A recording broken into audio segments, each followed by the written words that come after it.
Donc là, vous voyez la partie du mécanisme du laboratoire qui va récupérer les échantillons. Donc c'est formé d'un tiroir en fait qui sort pour collecter les échantillons et qui va broyer les échantillons et les amener jusqu'au laboratoire d'analyse. D'accord. Le laboratoire d'analyse, il est là-bas. Alors, le laboratoire d'analyse, il est fait de plusieurs parties. Alors il y a toute une partie en fait qui va réduire en poudre et qui va répartir en fait les échantillons sur le carrousel, donc qui est formé en fait de petits réceptacles dans lesquels la poudre va être mise. Et après, avec le carrousel, on amène les différents échantillons sur les différents instruments. Alors, il y a un nombre limité d'analyses qu'on peut faire. On ne pourra en faire que 20.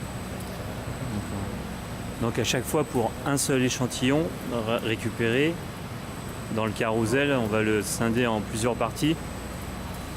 Oui, en fait, on peut, d'un échantillon, on peut alimenter plusieurs parties du carrousel. D'accord.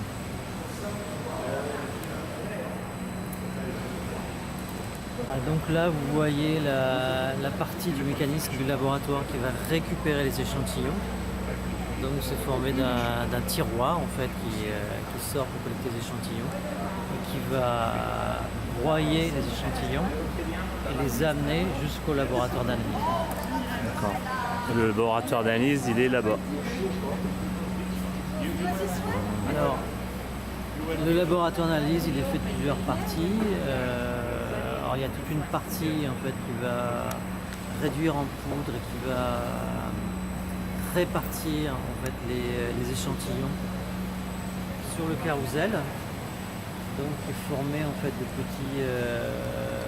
petits réceptacles dans lesquels la poudre va être mise. Et après, avec le carrousel, on amène les différents échantillons sur les différents instruments. Alors,